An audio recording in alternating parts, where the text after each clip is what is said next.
алейкум шунавандагони арҷманди радиои муҳоҷир. бахши хабарҳои рӯз аз студияи марказии радиои муҳоҷир шаҳри Москав.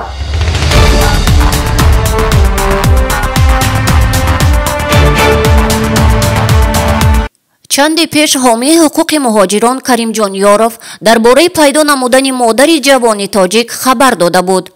пагоҳ бародаре ба дидори модараш иншааллоҳ мерасад ки аз 2 солагиаш надидааст. ҳозир ин бародар 24 сола асту соҳиби зану фарзанд. модараш ҳомиладор будааст ки аз Тоҷикистон ба Русия баргаштааст ва ин бародар хоҳар ҳам дорад. дар натиҷаи кофтукоб модарашро пайдо кардем, ҳатто аз хоҳараш дарак надоштем, навишта буд ӯ дар фейсбук. шаби дирӯз ин ҷавон Ризоев Рустам Гулмуродович бо хатсайри Душанбе Внукова ба Москва парида омад. Каримҷон Ёров бо модараш ба пешвози ӯ ба фурудгоҳ рафта буданд, аммо мақомоти салоҳиятдори Русия ба Рустам Ризоев иҷозат надоданд ки сарҳадро убур намуда бо модараш вохӯрад. аз рӯи санаде ки ба ӯ мақомот додаанд маълум мешавад ки вуруди ин шаҳрванди Тоҷикистонро ба Русия то соли 2047 манъ кардаанд. ҳоло ин нафар дар фурудгоҳ қарор дорад ва бо рейси навбатии ютер ки пагоҳ ба Душанбе мепарад боз пас равон карда мешавад.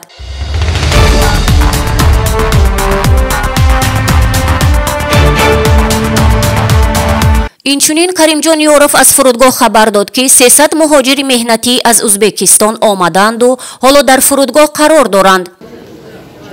Пожалуйста, граждане Узбекистана приехали по набору в составе 300 человек. Пожалуйста. дар ин маврид мақомоти салоҳиятдори ин кишвар хабар доданд ки танҳо ҳафтаи гузашта аз Узбекистон беш аз 760 муҳоҷир ба Русия рафтанд ва ҳамаи онҳо дар сохтмонҳо кор хоҳанд кард. аз ҷумла 439 нафар дар доираи даъвати муташаккилона ба худи Москав, 203 ба Амур ва 120 нафари дигар ба Санкт-Петербург парвоз карданд.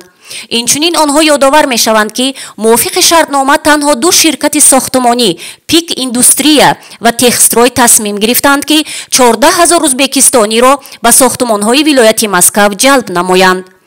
ин дар ҳолест ки мақомоти салоҳиятдори Тоҷикистон танҳо аз сафари 134 муҳоҷири тоҷик ба шаҳри Иркутск хабар дода буданд.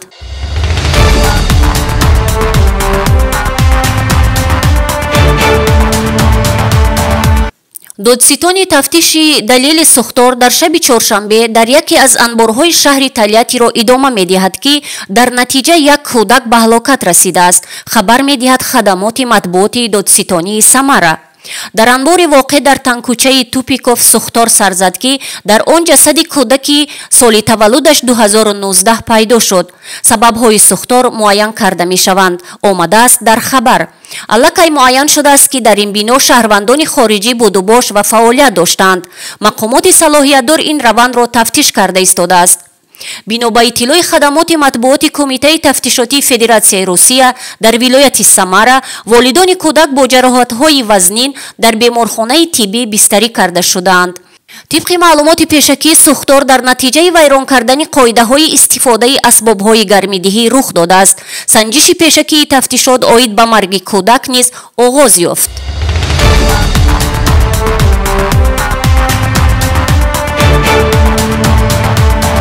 созмони байналмилалии ҳуқуқи башари Афи Байналмилал тасмими эътирофи сиёсатмадор Алексей Навалниро ҳамчун маҳбуси виҷдон бекор кард.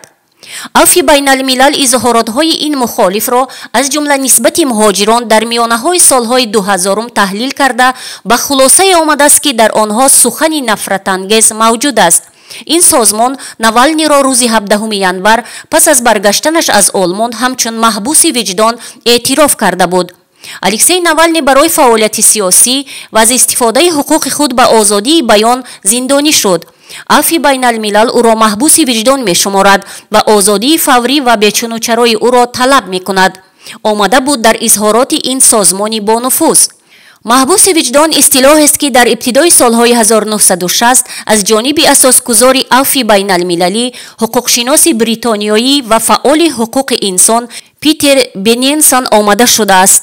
این اصطلاح به نفری اشاره می کند که از روی عقیده های سیاسی، دینی و علمی خود زندانی شده است. یادآور می شویم که چندی پیش این مخالف سرسخت حکومت روسیه به 2 سال و 8 ماه زندانی کرده شده بود.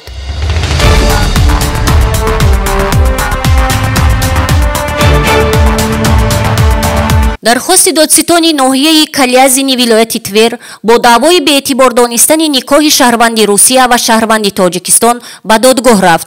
همچون دلیل پروکراتور معلومات را از کارمندان شعبه مهاجرت وکیده در ناحیه کاشین را پیشنهاد کرده است.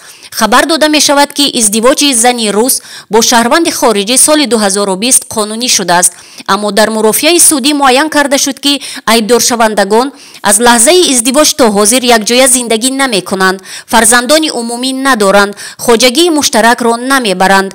در اساس این دلیل ها سود به خلاصه آمد که این ازدواج تقلبی برای آن بسته شده است که مهاجر تاجیک آسانتر و زودتر اجازت اقامت در روسیه را به دست دارد. در نتیجه این ازدواج غیر قانونی دانسته شد.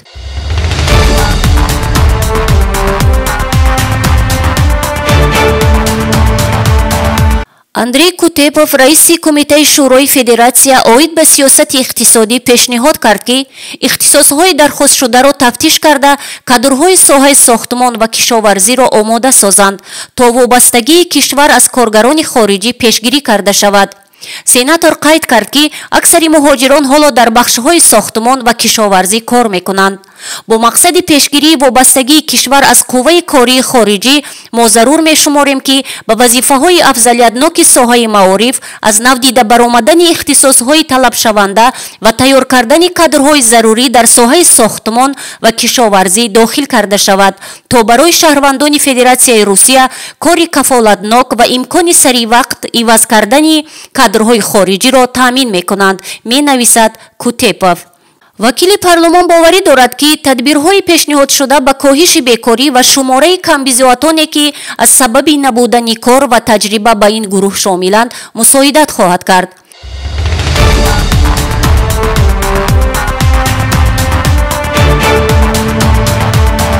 به رادیوی مهاجر نواری رسید که در آن مراجعتی پیش از مرگ یک جوانزن تاجیک ثبت شده است. از روی بعضی خبرها این جوانزن 3 روز پیش در شهر آبنینسک ولایت کالوگا دست به خودکشی زده است و موافق وصیتش او را در قبرستان این شهر به خاک سپاریدند. در نوار زن با آواز گریه آلود میگوید در حالت شدید روانی یعنی دیپرسیا قرار گرفته است و نمیتواند از این حالت بیرون شود. اینچنین احتمالاً به شوهرش مراجعت نموده وصیت میکند که فرزندانش را در روسیه تربیت نموده به آنها دغلانه مناسبت نکنند. از والدان خود عذرخواهی نموده امیدوار می شود که او را میبخشند. در نوار این زن خواهش کرده است که دست به خودکشی زدن او را کسی نفهمد و سبب مرگ او را به علت بیماری منسوب دهند. اما نوابسته از این در پیامک‌های خصوصی این نوار پهن شده ایستاده است. از روی معیارهای اخلاقی رادیوی مهاجر این نوار را نمی‌آورد و احترامانه خواهش می‌کند که از پهن نمودن این نوار پرهیز نمایند. نسبت حیات نزدیکان خود به تفاوت نباشد و از احوال آنها به خبر نمانید. شنوندگان عزیز،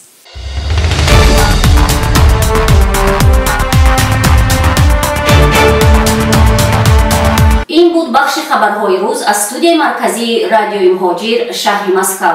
ما را در رسانه و سامانه ها پیگیری کنید. تن صحت و سربلند باشید شنوندگان عزیز.